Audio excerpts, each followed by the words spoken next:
know it, sing along with the chorus.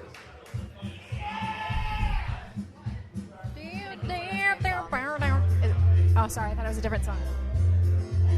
Oh, what a good tune. Yeah. Digging down your neighbor won't make you any higher. Burn my own finger, poking some fire. I've got nothing for making someone else feel small.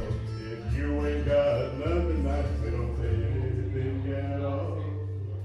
Just hold your own row and raise your own babies. Hold your own smoke and grow your own daisies. Mind your own business and own your own phrases. Mind your own business and life will be free. Welcome back, everyone. This is episode 2. Welcome to episode 2 of Karaoke Dreams. Karaoke Dreams. Yeah. What you just heard was Biscuits by Casey Musgraves. Yeah. I always forget that song. Every time that song starts, I think that it's another song.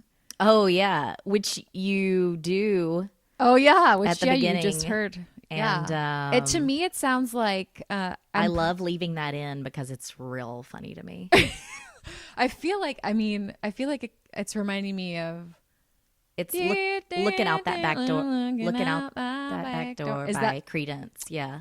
See, she always knows. Yeah, that's the song that you started to sing. But it was Biscuits by Casey Musgraves, which is such a cool choice for our guest today to have chosen on that particular night. Yeah, that song is performed by Bryan, who's going to be in the studio with us later. Yeah. In this recording. Very excited to have our first guest. I know. He's been such a huge supporter of ours from the beginning and of this idea in general. And so it's only fitting to have him as the first guest. I agree. Bryan's super supportive and he shows up like more than anybody. He shows up all the time and I really appreciate him.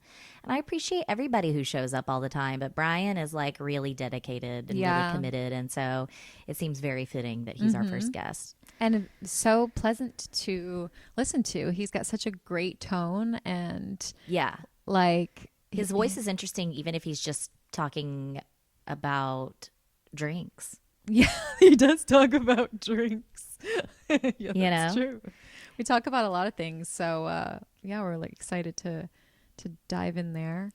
What's going on with you? Yesterday, Courtney and I went to the movies and saw Tar. Yes, and we both went in not knowing anything. Not a thing. I didn't even... I think I knew that Cate Blanchett was in it, but I didn't know.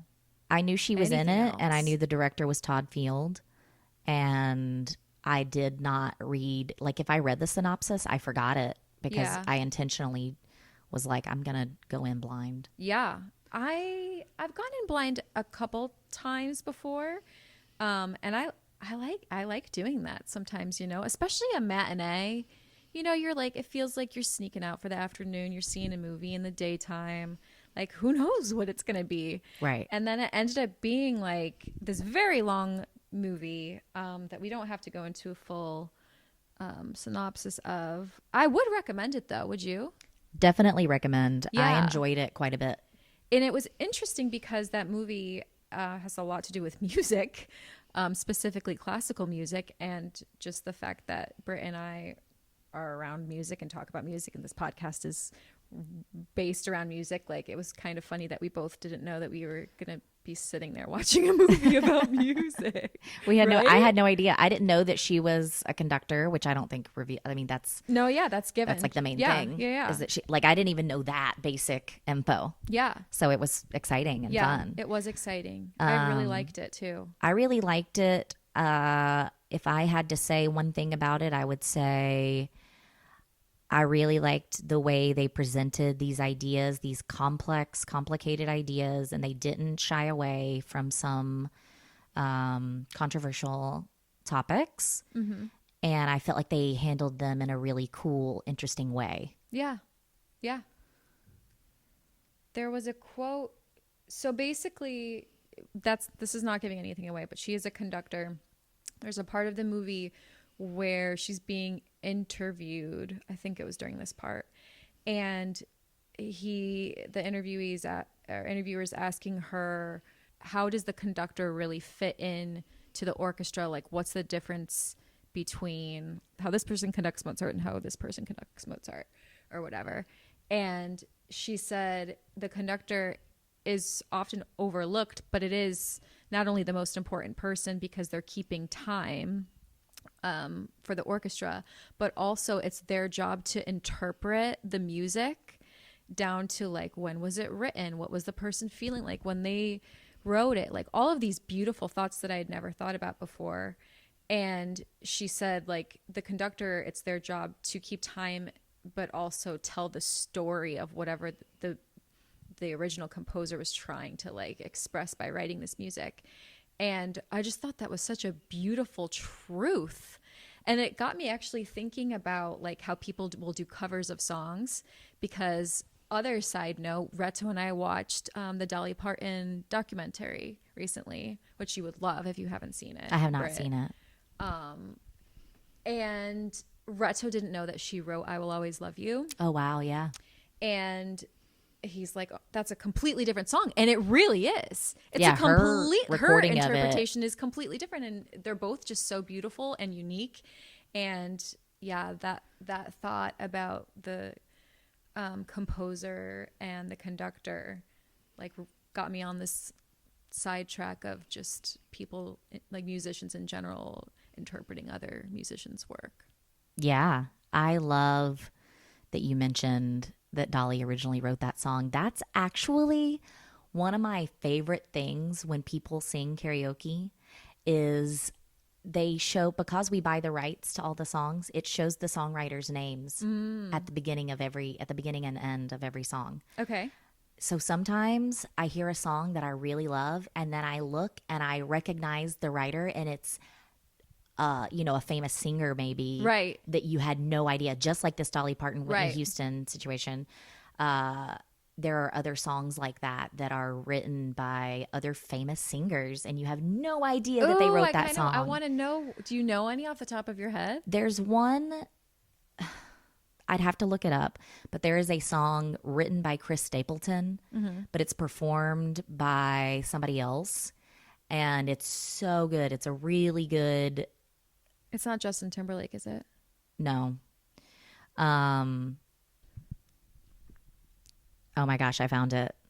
The song that Chris Stapleton wrote. Oh, what's the song?